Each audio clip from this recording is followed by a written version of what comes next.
Hello అండి, అందరూ ఎలా ఉన్నారు? బాగున్నారా? ఈరోజు నేను మన తెలుగు రాష్ట్రాల్లో సాంప్రదాయమైన వంటల్లో బూరెలు నేను తయారు చేశాను.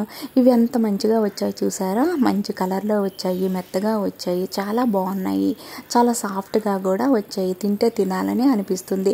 ఇది నేను ఎందుకు చేశానంటే ఈరోజు పోలిపాడ్యమి, పైగా సోమవారం. ఆ పరమశివుడికి ఎంతో ఇష్టమైన గోధుమను ఒక ప్రసాదం చాలామంది పెడతారు. కానీ ఈరోజు నేను పోలిపాడ్యమి కలిసి రావడం వల్ల బూరెలు చేశాను. మాకు కార్తీక పౌర్ణమి లేనందువల్ల నేను ఈరోజు పోలిపాడ్యం కదా, అందుకని నేను ఈరోజు ప్రసాదం బూరెలు చేసుకున్నానండి. ఎలా ఉన్నాయి? బాగున్నాయా? అవును, మీరు టేస్ట్ చేయలేదు కదా, మీకు తెలియదు. చాలా బాగా వచ్చాయండి. ఇది పైగా ఈరోజు ఎవరికైనా పంచితే చాలా మంచిదంట. నాకు ఒప్పుకున్నంత వరకు ఇవి నేను ఇలా చేసుకున్నానండి. ఇది చేయడం చాలా తేలిక అనమాట. కొంతమంది బూరెలు రాని వాళ్ళు ఉంటారు కదా, ఈ బూరెలు స్టార్టింగ్లో చేయండి, మీకు బూరెలు అనేవి వచ్చేస్తాయి. మిగతా బూరెలతో పోల్చుకుంటే ఇవి చేయడం చాలా ఈజీ అనమాట. అయితే నేను ఇవి తెల్లవారే లేచి చేసుకున్నాను. నైవేద్యం కూడా పెట్టేశాను. మిగిలినవి మా హస్బెండ్ అలా ఆఫీస్లో పంచుకొని ఇలా బాక్స్లో వేస్తున్నాను అనమాట.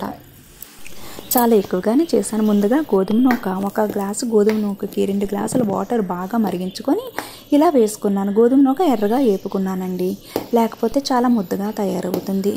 యాలకుల పొడి కూడా ఇప్పుడే వేసుకున్నాను. ఒక గ్లాసు గోధుమ నూకకి నేను 2 గ్లాసెస్ షుగర్ కూడా ఇందులోనే వేసుకున్నాను. బాగా కలుపుకున్నాను. చూసారు కదా, ఇలా మధ్య మధ్యలో కలుపుకోవడం వల్ల మీకు ఈ ముద్ద అనేది ఉండలు కట్టకుండా ఉంటుందన్నమాట. తర్వాత జీడిపప్పు నేతిలో వేపుకున్నాను. ఇలా వేసుకుంటే బూరెలు బాగుంటాయి. జీడిపప్పు లేకపోతే స్కిప్ చేసేయండి. కొబ్బరికూర అనేది మెత్తగా అయితే అస్సలు చేయొద్దు. చిన్న ముక్కల్లా అయ్యేటట్లు చేసుకుని నేతిలో వేపుకోండి. కొబ్బరికాయ ముక్కలు ఎన్ని ఉంటే అంత టేస్ట్గా ఉంటుంది, గుర్తుపెట్టుకోండి.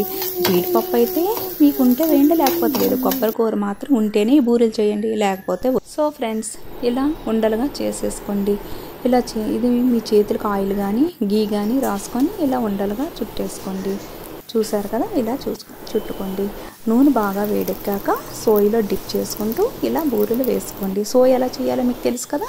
1 గ్లాసు మినపప్పుకి 2 గ్లాసుల బియ్యం నానబెట్టుకొని నేను మిక్సీ చేసుకొని అలా చేసుకుంటానండి. మీరు ఎలా చేస్తారు నాకు చెప్పండి. చూసారు కదా, ఇలా బంగారు వర్ణం వచ్చేటట్లు వేపుకోవాలి. మరీ నల్లగా అయితే వేపొద్దు. చాలామంది నల్లగా వేపిస్తారు, అవి అసలు బాగుండవండి. అలా వేపొద్దు. ఇలా బంగారు వర్ణం వచ్చిన వెంటనే తీసేయండి.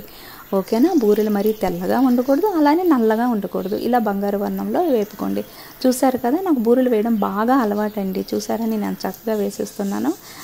నేను అన్ని పూజలకి, మా ఇంటికి ఎవరు గెస్టులు వచ్చినా ఇవి చేయడం వల్ల నాకు ఇవి బాగా అలవాటు అయ్యాయండి.